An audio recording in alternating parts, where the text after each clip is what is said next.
Today, we're going to talk about the real reason, the number one true real reason why the Acolyte just doesn't work. As I mentioned in the intro, I'm here to tell you why the Acolyte doesn't work. Now, I know it's trendy right now on YouTube to go through and trash the Acolyte. Certainly in my algorithm of all these other guys just posting this content that's just slamming the woke versus non-woke garbage, or they're pushing agendas through. Who cares? Like, I don't care about any of that. That's not the comment I'm gonna make. That's their channel, and that's the product they create, is they create videos that serve people who are very upset about woke agendas or whatever else it might be, and they just chase that. I'm gonna approach this as a filmmaker. None of those guys are filmmakers, maybe Theory, but most of those guys aren't filmmakers. So I'm gonna approach it from more of a filmmaking perspective. Having seen the first 5 episodes like the rest of you, or those that may not have yet, and I'm just gonna give my critique. Let's talk about a few things that work with the Acolyte. First off, the score, pretty good. I like the music. I think it works. It holds a cinematic value. It does what it needs to do. I think some of the fight choreography is really cool. Sometimes the choices of the fight choreography, not so much. We'll talk about that. I think some of the fight choreography is pretty cool. I think some of the costuming work is good. Occasionally the set direction is interesting, or set design, production design, if you want to call it that, is interesting. And really, I'm not going to critique any actor's performance because I'm not an actor, right? I've directed plenty of actors. I've done that kind of thing. So I can critique the directing, but I'm not going to slam anybody's performance simply because that's stupid. If their performance isn't great, some of that could be direction. And that's the one thing that I think most of the internet forgets, is at the end of the day, yes, the actor makes choices, but they're also making choices under the guise of a director or a showrunner or whatever it may be. And I'm not here to call out their names. I'm just giving a full critique in the truest sense. The problem with the show is it's just poorly put together. It's extremely poorly edited. The story through line from a story structure standpoint, again, I'm not going to go into Star Wars theory or lore, but the whole idea behind the show of there being an Acolyte and potential Sith and all that, if you're interested in the background and why that stuff, as a Star Wars fan, which I am, why that stuff doesn't work for me, that's a separate conversation, and there's tons of people talking about that. Mine is just from the approach that I don't understand the story. And when you create episodic content and you decide to make giant leaps, you have to be very careful how you approach it. Now, there have been other shows that have made giant leaps, whether it's flash forwards, flashbacks, whatever, that have worked really well. One of those prime examples for me is Battlestar Galactica. I believe it's season 3, where you jump ahead like 5 years or 5 months or 7 months or something. It's a big jump. Mid-season, never seen that before in television. It was kind of groundbreaking, the whole idea behind it. But it worked because it propelled the story in the right direction. What I don't understand about the Acolyte is, why do we have the first 2 episodes that play where they've teased this show to be a mystery, and yet the mystery is literally unboxed in the first 5 seconds, in the first 5 minutes, and you now know that there's 2 sisters, one's a twin, and after you get through episodes 1 and 2 that are setting up the story, which is fine, I mean, set up the story how you have to, then we do a flashback to when they're young that makes absolutely no sense. So from the very first 3 episodes, and the 3rd episode is the one that triggered so many people that they changed the Force. They didn't change the Force. That's the dumbest thing I've ever heard.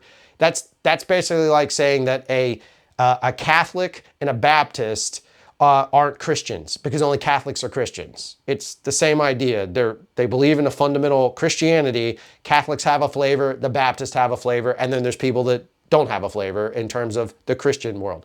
So why they decided to then jump in the 3rd episode back to the origin story, just simply imagine, if you've seen these, if we would have told the story of, we are introduced to these characters, we're introduced to these witches, we're introduced to this character line, and these 2 girls are there and we get their struggle, and we're left to believe at the end of episode 1, dun dun dun, there's a cliffhanger, and one of the sisters died, leaving one alive.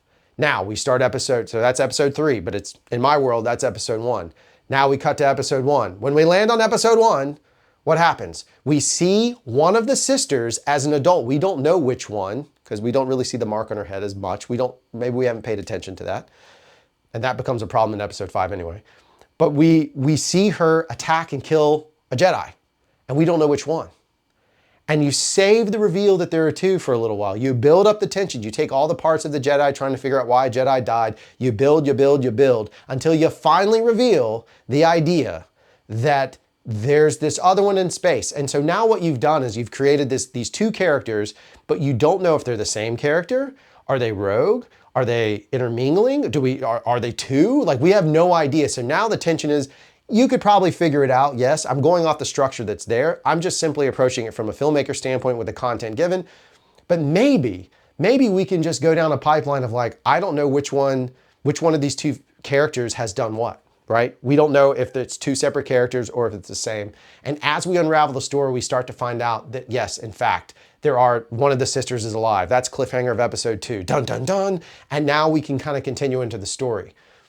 But that doesn't fix all the problems, because then we hit episode 4 where it's people walking through the woods with unnecessary pauses. Now, this is where I can critique the director and whoever made the decision to have people walking and then stop for huge amounts of exposition, which could have been done while walking if maybe they filmed in a forest and not on a stupid soundstage.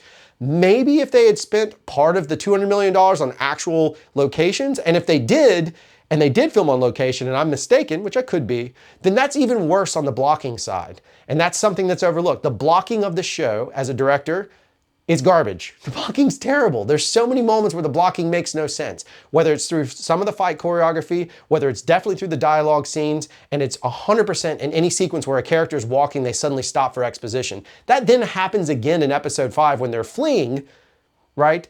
Tor and Osha are fleeing, and they stop to have a conversation about, my brain can't handle it. It takes me so out of it because I'm not there to critique it. Star Wars is my Skittles.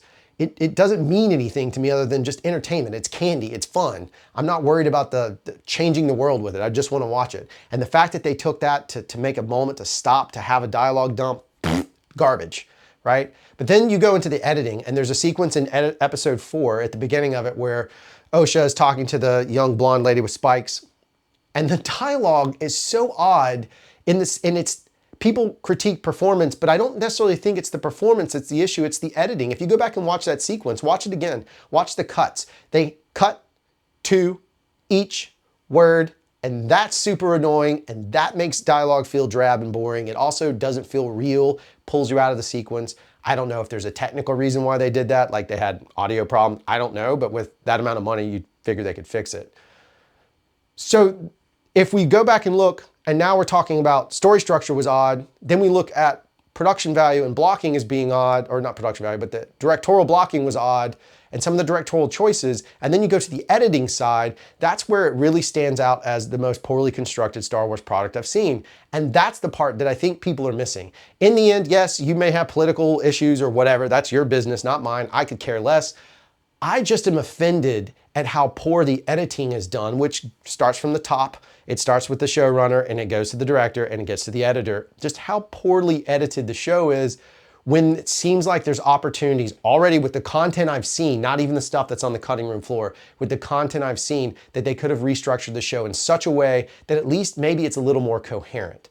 When you have characters make decisions, which I believe there's probably scenes omitted, but when you have characters make decisions in the editorial process to flip-flop sides and suddenly then engage with another Jedi later after she wanted to turn herself into the Jedi and go good, bad, then cut her hair with the lightsaber and suddenly be okay, and no one remembers that she has the mark on her head, or no one notices the mark on her head. It's poorly constructed in the edit process. There's also a very interesting sequence in episode 5 where after we've revealed that the guy from Good Place is a bad guy and he's a Sith, there's a sequence in which, and you'll see it if you go watch this again in 5, it's after you find out he's alive, it's towards the end of the episode. The camera does this really interesting thing, and I'm very curious why they chose this editorial. And this is one of my primary complaints. The camera stays focused on the helmet. We track with the helmet. The helmet's picked up. The helmet is carried. It's walked through. We've not shown his face. Although we've already seen it, we're not showing his face. We're purposely blocking his face. We're dodging his face.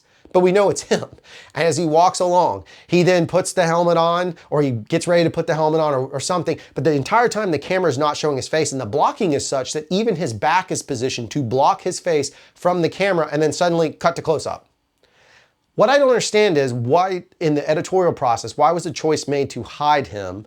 And why not even in the filming, because I'm sure they probably filmed it this way, why not track with the helmet up, finally settling on him, settling on his back, building the ominous threat that this guy, from storytelling narratives, using both camera, character, and editorial to help tell the story, music swells, that this guy is still alive and now he's pissed and more angry, puts the helmet on, cuts out. Like, my brain can't comprehend that. And that sequence was so weird to me, it completely pulled me out like so many of the other ones. So that's my take on the Acolyte. I know that it's not part of the agendized content that so many people are putting out there. I'm not attacking Disney. I'm not attacking anyone. I'm simply critiquing from the fact that from a filmmaker perspective, a guy who's made movies for a living and edits for a living, I don't understand what the hell you're doing. I just genuinely don't get it. And I'll watch it because I'm hopeful at the end that maybe it's revealed. Here's the big reveal. The editing was done this way for a reason, but that's not gonna happen. I just feel like really the problem with the Acolyte is, I think all of us, Star Wars fans, casual, hardcore, whatever you are, we all just have the same statement, and I'm just gonna say it. Do better.